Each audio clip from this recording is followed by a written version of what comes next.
السلام عليكم ورحمة الله وبركاته. إن شاء الله تكونون بألف خير وصحة وسلامة يا رب. حبيت أقدم لكم اليوم البيتزا الإيطالية أو البيتزا اللي دائما نشتريها من المحلات الكبيرة المعروفة. طريقة عمل العجين بكل سهولة بالإيد همينا نعجنها، وأيضا طريقة عمل الصوص راح نحتاج بعض الخضروات وهذه الأشياء إن شاء الله هسه أذكرها بالتفصيل. فخلينا نشوف طريقة عمل العجين بالبداية. بالبداية راح أفرغ كوبين من المي الدافي، لا هو حار ولا هو بارد، دافي حتى تذوب عندنا حبيبات الخمرة. الخمرة اللي استخدمها دائما هذه هي نوعيتها، موجودة أكثر من نوعية بالأسواق، أهم شي تتأكدون من فعاليتها. راح أخليه ملعقة طعام على هذه الكوبين من المي. طبعا هذه الكمية اللي راح أسويها راح تسوي 2 بيتزا لارج، يعني هاي الكبيرة 2. كل بيتزا تاخذ كوبين طحين، كوبين طحين بهذا كوب القياس 250 مل.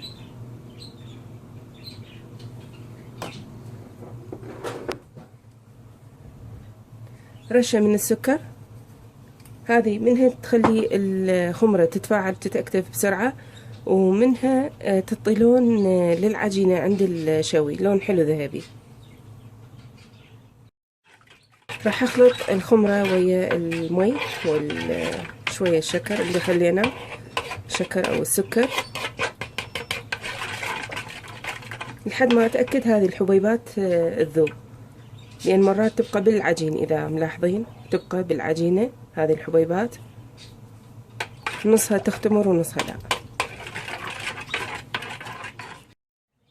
تركتها تقريبا دقيقة الخمرة والمي.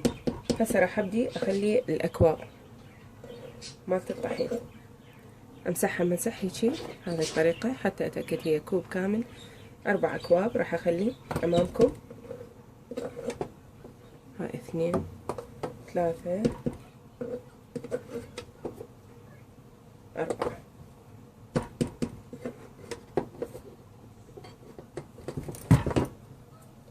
عجينة سهلة ما تحتاج جهد. هنا راح اخلي الملح حسب الرغبة، ابدي اعجنها، وراح اخلي ملعقتين طعام كبار من الزيت بس مو هسه. بسم الله الرحمن الرحيم.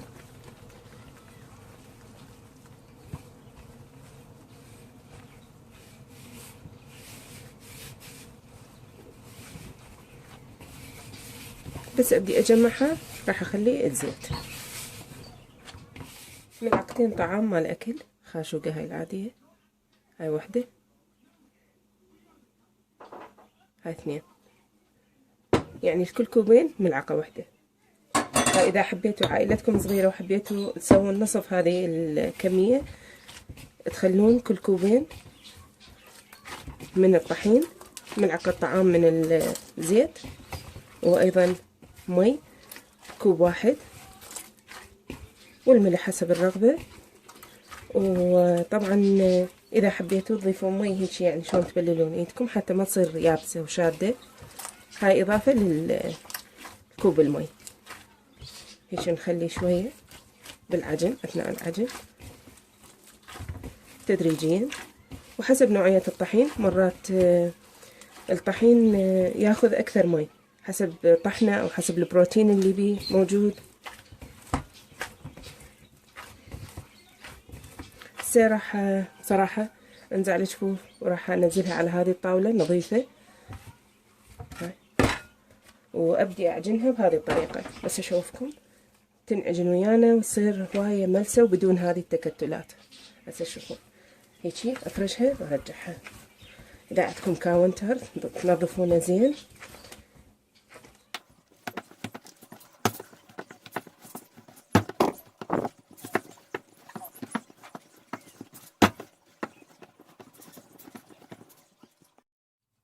هذا يكون قوام العجين من بعد ما عجنتها بالايد، وما تحتاج لا عجانة ولا فشي. 4 أكواب هواية قليلة وما تحتاج مجهود كبير. هاي شوفوا شلون مايلة لليونة. غسلوا ايديكم وخلوا بيها زيت وشيلوها، خلوا بايديكم زيت وشيلوها. وحتى هذه همين راح اخلي لها زيت النجانة، اخليها هنا تختمر فد 25 دقيقة يكفي. هسه خلينا نشوف طريقة الصوص. بالنسبة لصوص البيتزا راح احتاج عصير الطماطة، واحتاج معجون الطماطة، وايضا احتاج الموزاريلا تشيز او جبنة الموزاريلا اذا متوفر عندكم الصوصج او النقانق، فلفل بارد ملون او بسل اخضر، يعني هاي بس خليت نص فلفلة. وبالنسبة للفطر اذا كان عندكم فريش او معلب نفس الشي. والبصل هاي بالبداية يعني بعض الاشياء راح تدخل بالصوص وبعضها راح تصير على الوجه مثل النقانق والفلفل البارد، وحتى شرائح من البصل نقدر نخليه على الوجه. هسه شوفوا ان شاء الله امامكم. وعندي 3 سنون من الثوم، وعندي هاي بهارات مال البيتزا او اعشاب اللي نخليها بالبيتزا بالصوص، الروزماري والحبق المجفف اللي هو الريحان نفسه بس تجففونه تطحنوه، وايضا زعتر بري او زعتر عادي نفس النكهة تقريبا ينطي. هاي كلها هي مجموعة من البهارات جاهزة، اذا متوفرة عندكم، ما متوفرة نقدر نخلي بهارات 7 بعد اطيب. فخلينا نشوف هسه الصوص. خليت الطاوة على النار وخليت بيها شوية زيت وخليتها على نار وسط. راح ابدي ايش ما اثرم وانزل بالطاوة. راح اخذ مجموعة من البصل هيك فد شرائح خفيفة، هاي بسرعة تستوي بالفرن، اخليها على وجه البيتزا.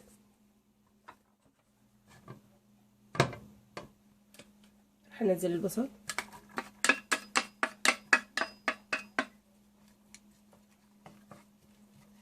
اخليه. ايضا اخذ فد شرائح خفيفة من الفلفل اخليها على الوجه،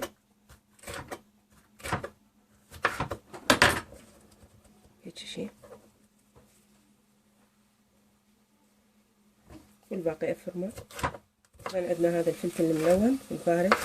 طبعا صوص البيتزا هو اكثر من نوع، اكو نوع يعني بدون طبخ سويته عندنا بالقناة بس فيديو شوية قديم، يعني هذا يكون على الخلاط كلها مواد وخضروات جاهزة، وحتى الطماطة تنضرب على الخلاط وتندهن به البيتزا، همينه سهل.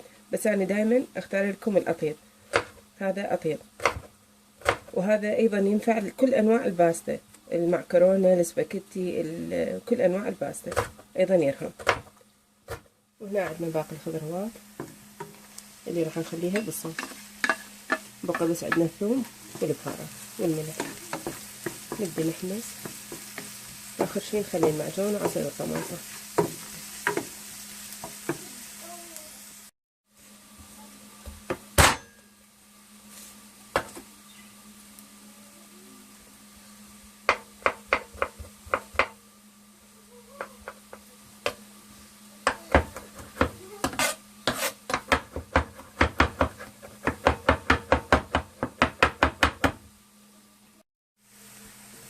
نخلي الثوم قطعته قطعات صغيرة، يعني تقدرون تفرشونه نفس الشي.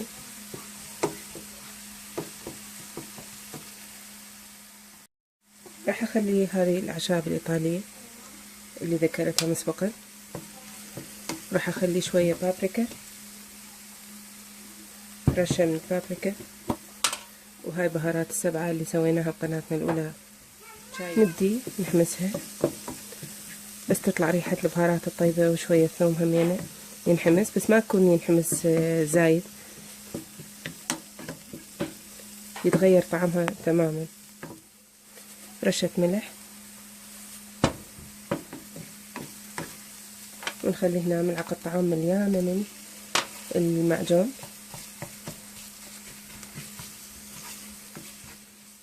هنا انحمس عندنا المعجون، النار من البداية للنهاية على الوسط إذا لاحظتوا، حتى ألحق يعني أحمسهم ما يحترق عندي شي، أسيطر يعني عليهم. هنا عصير الطماطة تقريبا كوب ونص إلى كوبين، هذا بصراحة معلب، ما عندي فريش للسرعة.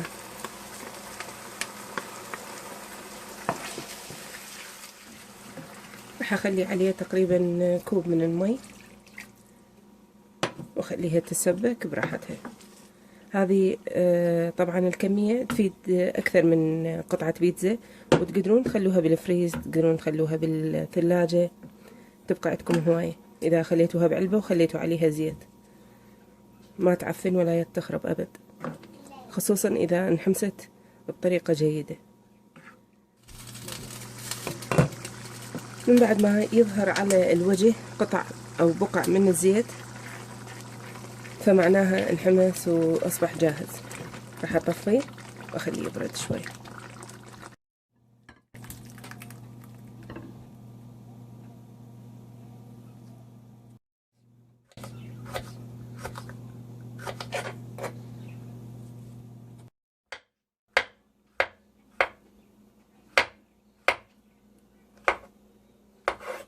بالنسبة للفطور راح انزل عليه شوية من زيت الزيتون، راح يمتصها بسرعة، ورشة من الفلفل الاسود حتى ينطي طعم هواية طيب، وايضا راح اخلي عليه رشة ملح. اخلطه هسه يصبح جاهز، نخليه على وجه البيتزا.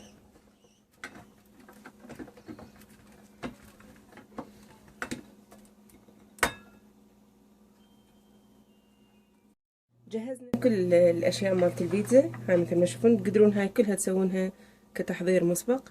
حتى الصوص تقدرون تخلوه بالثلاجة مثل ما قلت بعلبة، وتخلون عليها على الوجه زيت، ويبقى عندكم اكثر من اسبوع. هسه راح نشوف نشيك العجينة.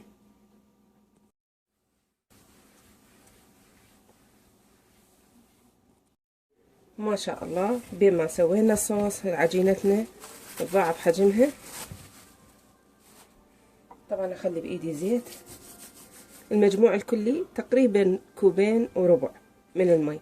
هذا الربع اضافته تدريجيا يمكن يصير وياكم يختلف قوامها، بس انا خليتها على ليونة مائلة على الليونة احسن حتى ما تعذبنا بالشغل. هاي راح اقسمها بالوسط 2، اسويها 2 بيتزات.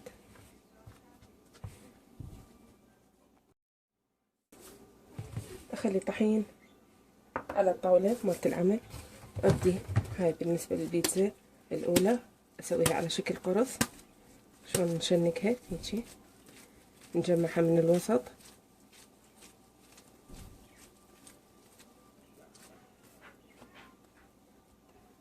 هاي اول وحدة وهاي الثانية.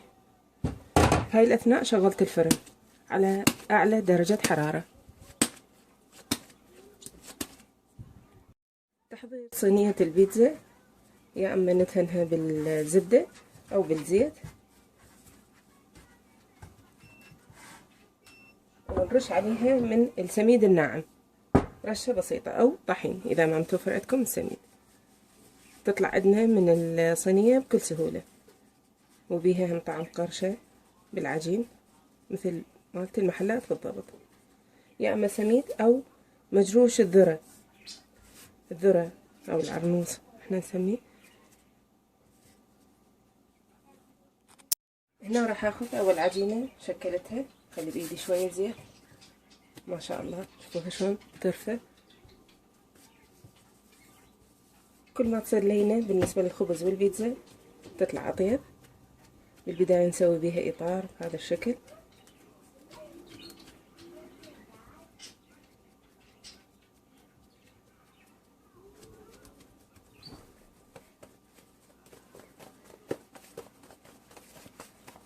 نبدي نفتحها. شلون نفتح القرصة مالت الخبز.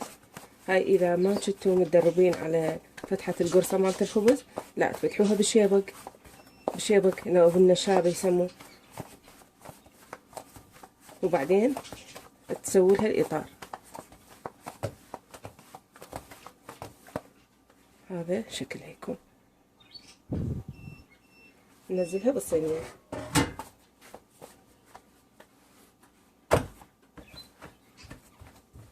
نفرشها شكلها نحاول نثقبها يا اما باصابعنا هيجي او بالشطر الشوكة حتى ينزل الصوص بالعجينة شوية ينطيها طعم وما تظل يعني ترتفع من مكان ومكان.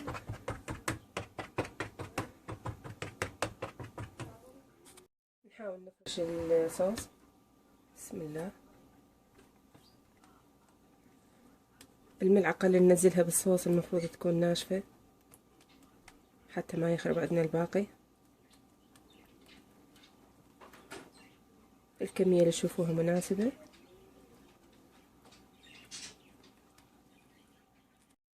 هسه راح نخلي عليها الخضروات والجبن.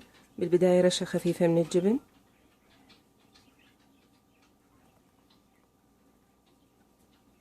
بعد ذلك نبدي نخلي عليها الخضروات. وإذا حبيتوا أو متوفر عندكم السجق أو النقانق، صوصج، إلى كثير أسامي تخلون همين ينطي طعم طيب. شرائح بصل خفيفة، رشرشة من الجبن. نبدي نصفطها، كل واحد يصفطها على ذوقه شلون تحبون.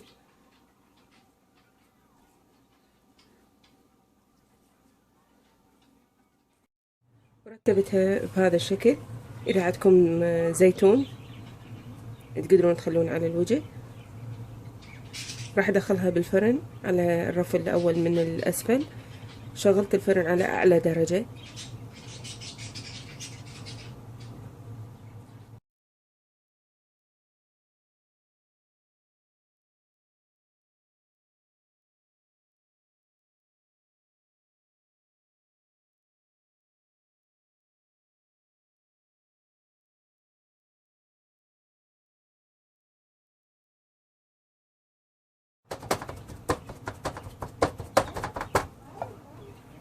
راح أبدي أنزل الصوص. بسم الله. أنزل الجبن. هاي بس صوص وجبن، هاي العادية، هاي دائما يحبوها الأطفال. هسه همينة راح ندخل هذه بالفرن مثل ما قلت على درجة حرارة عالية حتى تنفخ وتستوي عندنا بسرعة. بين ما شكلناها وبين ما خلينا الصوص أكيد هي تضاعف حجمها، هاي مثل ما تشوفون. إذا حبيتوا تتركوها في 5 دقائق أيضا راح يتضاعف حجمها أكثر. شيكها من الأسفل. هاي أول بيتزا خليناها بالفرن، هاي ما شاء الله صار لونها ذهبي. فهسه راح أبدل مكانات الصواني، أخليها بالمكان العالي. هاي لازم أشغل لها الفرن من الأعلى.